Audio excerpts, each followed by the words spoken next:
Hello बच्चों, चलिए प्रश्न पढ़ते हैं। तो प्रश्न में दिया गया है, एक व्हेल और उसकी पीठ पर रहने वाले बार्नेकल के बीच होने वाली अन्योन्य क्रिया का नाम लिखिए।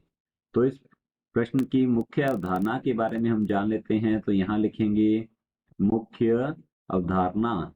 इस प्रश्न की मुख्य अवधारणा है हमारे पास समष्टि पारस्परिक। तो लिखते हैं समष्टि पारस्परिक क्रियाएं।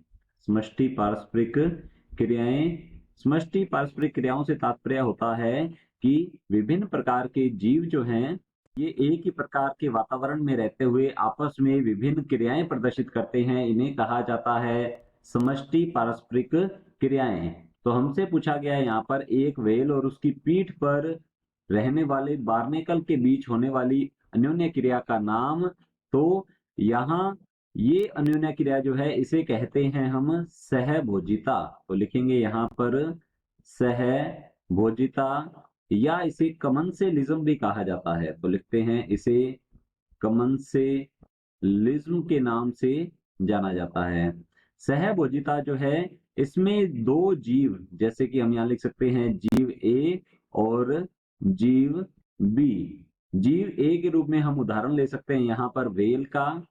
तो यहाँ लिखेंगे व्हेल, और जीव बी जो है ये हो जाएंगे हमारे पास बार्नेकल। तो लिखते हैं यहाँ पर बार्नेकल। तो एक जीव जो है वह तो रहता है उदासीन, और दूसरा जीव जो है उसे होता है लाभ। अर्थात यहाँ पर जीव ए जो कि एक व्हेल है, वो तो उदासीन होती है, उस पर बार्नेकल की उपस्थिति का कोई प्रभाव नहीं होता। बार्नेकल इसका किसी भी तरह से परजीवी नहीं होता, यह केवल सहारा लेता है, इसे केवल आवास मिलता है व्हेल के पीठ पर। तो हम यहाँ कह सकते हैं कि व्हेल को बार्नेकल से कोई नुकसान नहीं हो रहा, तो यह उदासीन होती है। तो यहाँ पर हम उदासीन का चिन्ह 0 लगाते हैं।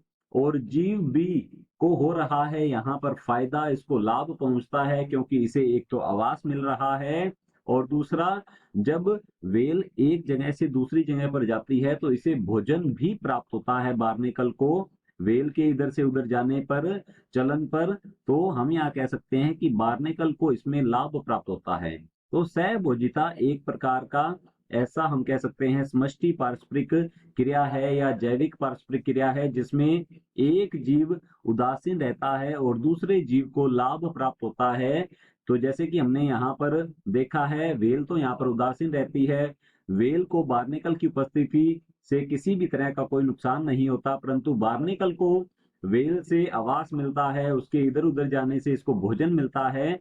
तो इस प्रकार से हम कह सकते हैं बार्नेकल को होता है लाभ। तो यहाँ पर ये जो समष्टि पारस्परिक क्रिया है या अन्योन्य क्रिया होती है, इसका नाम होता है सहभोजिता। लिखते हैं सहभोजिता। तो हमारा जो प्रश्न है, एक व्हेल और उसकी पीठ पर रहने वाले बार्नेकल के बीच होने वाली अन्योन्य क्रिया का नाम लिखिए। तो हमारा उत्तर है सहभोजिता। आशा करता हूं आपको समझ में आया होगा। धन्यवाद।